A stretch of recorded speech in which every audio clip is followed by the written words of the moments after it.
So can an AI be biased is the question for today. And I want to take you back to the station where I did the Machine Monday earlier this week.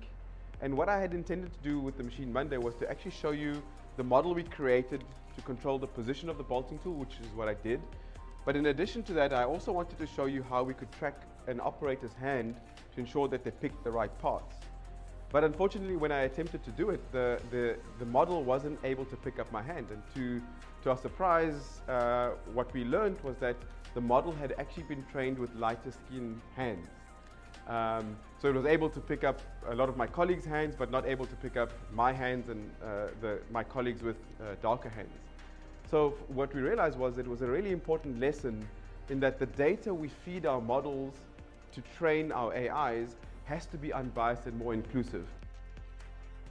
So we are 6 hours later, and our team have been able to retrain the model and improve the outcomes of darker hand. But one of the questions that we also realized was that we hadn't trained the model to detect gloves. So we decided to take it one step further and not only train the model to detect gloves, but also train the model to ensure that the operator is wearing their gloves for safety reasons, obviously. So as you can see over here, it's able to detect my hand with the glove on.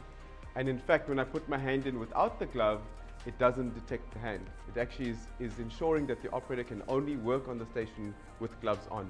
And this is the power of training the right data or using the right data to train the AI. Hope you enjoyed this one.